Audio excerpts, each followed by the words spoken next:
And Cleveland to the front court. Prieto, the baseball pass. Cleveland the catch. Good if it goes!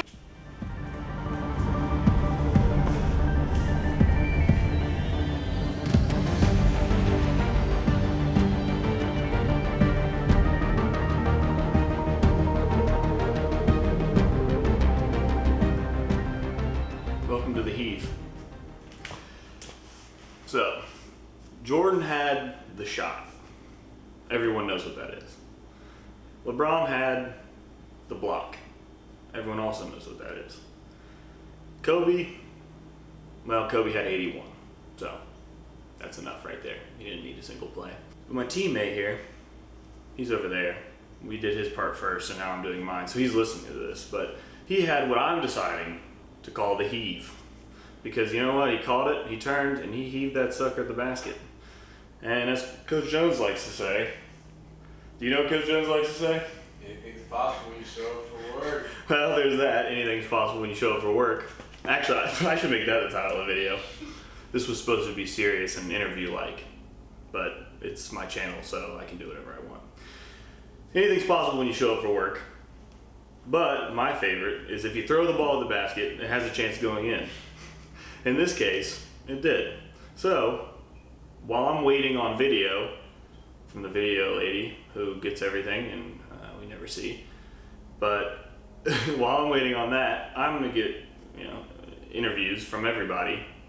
Not everybody, because that would take forever, but a few key people to kind of walk us through the play. So, with no further ado, and if I don't get the video, this is going to be pretty weird.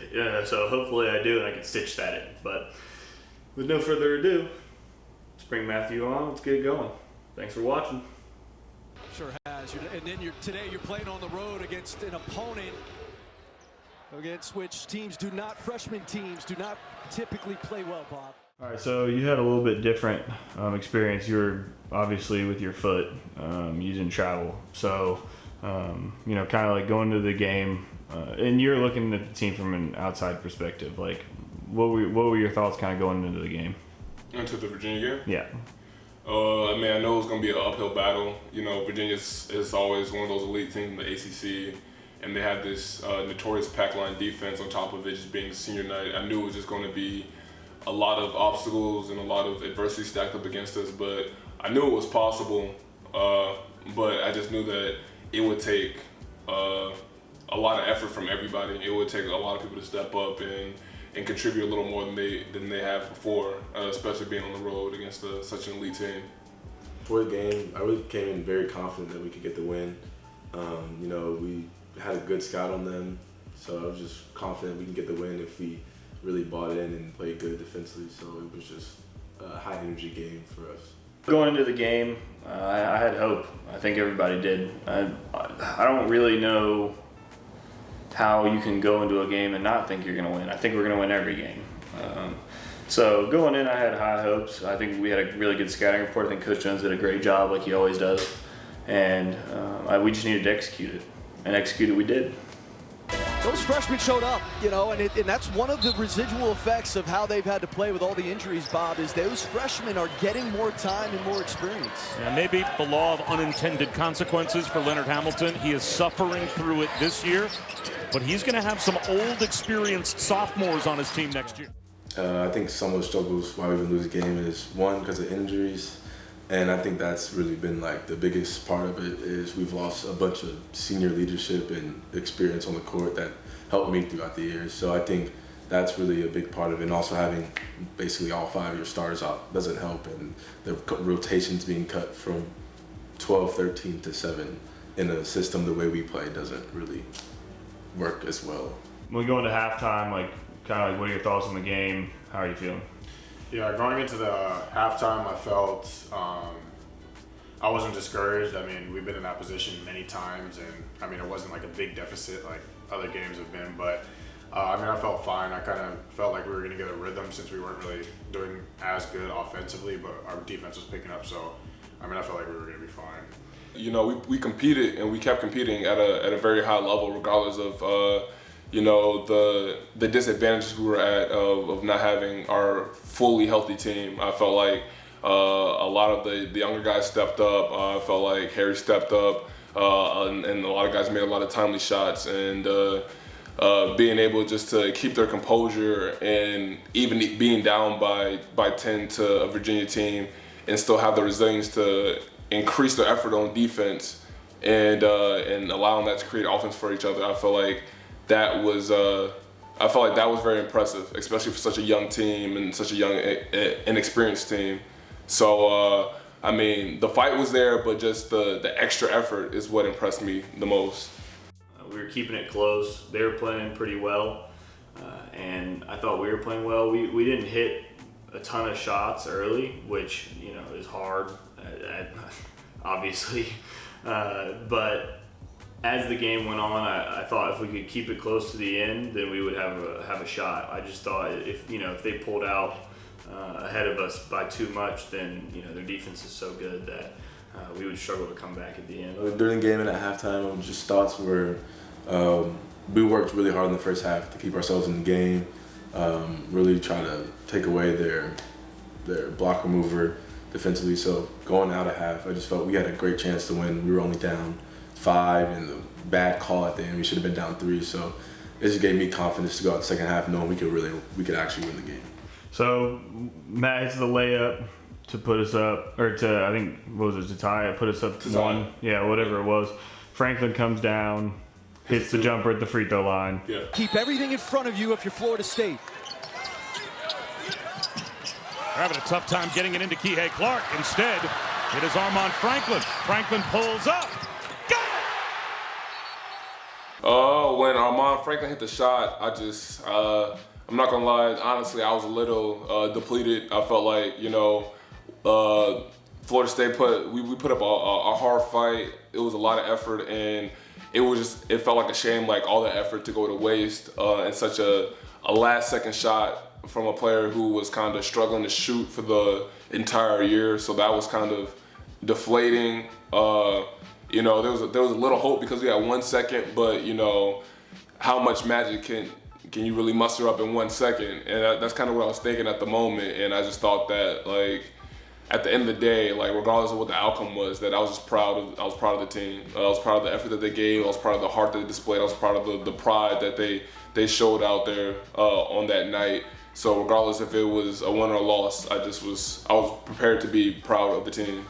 When Flink hit that shot, I felt like we were the unluckiest team in the country at that moment in time because nothing this year has gone our way the past month and a half. So when he hit it, I was like, this is just the summary of our year, fighting back all the way, and then they get a shot like that to go in. That was my thought process. In that moment, like when Franklin hit that shot, I felt like everything that could have possibly went wrong just in that possession, the way it happened. I mean, he pushed the ball full court, hit a mid-range, but I don't know. I mean, when they put the second on, I kind of felt like something was going to happen for us. I don't know what it was, and then sure enough, I mean, when Matt got the ball, then we won the game. With .4, I'm gonna be honest, I didn't have a whole lot of hope. Although I did have this weird feeling. I usually have this I've been here so long, honestly, that I had this weird feeling that we were gonna win. I had it during Duke.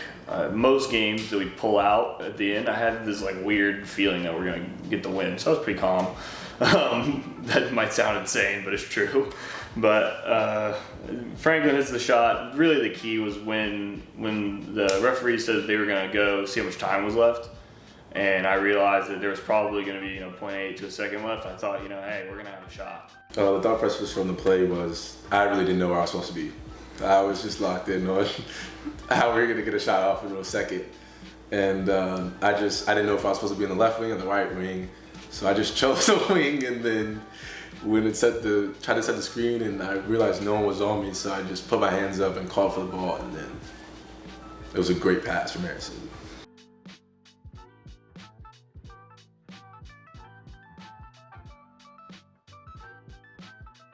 Hello, I'm definitely Harrison Prieto, and here's what happened in the last play. So I see the play call.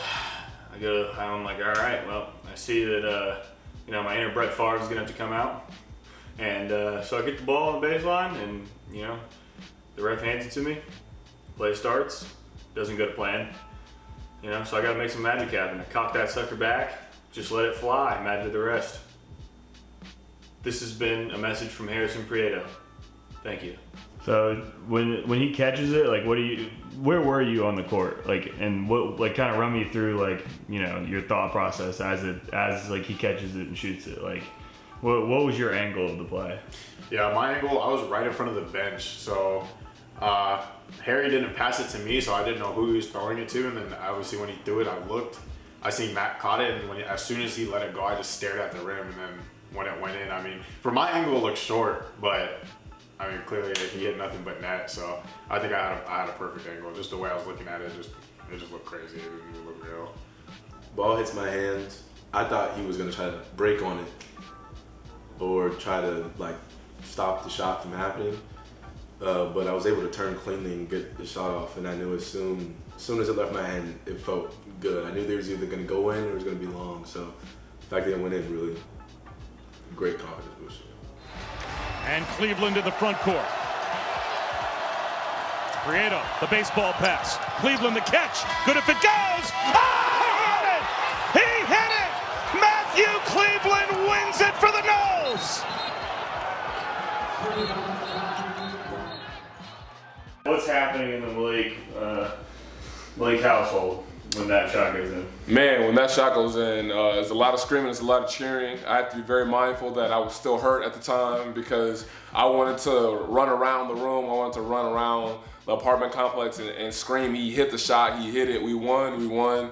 But you know, I was able to thankfully land on my scooter as the shot happened. And instead of running, I was just scooting around the entire apartment screaming, he hit the shot, we won, he hit the shot, I can't believe it, he hit the shot. And you know, that was just one of those things where it was a moment of gratification. It was a moment of just satisfaction. It was so satisfying to see that the efforts didn't go to waste, and that, you know, all the struggles that we were enduring, you know, kind of we got a break from it as Matt hit that shot. And you know, to see the coaches happy, to see the players happy, to see just Florida State as a program happy to win that game, and a game that meant a lot to us, and a game that we knew that we needed to win, a game that we knew that the odds were stacked against us. It was just such a satisfying feeling. And I mean, for me, as satisfying it was for me, I was more happy just for the guys, you know, who put in that time and effort, who's been going through these bumps and bruises throughout the season, and just to see them celebrate and leave the Virginia arena with a smile on their face, that's what made me the most happy. All right, man. That's it. Thank you. Yep.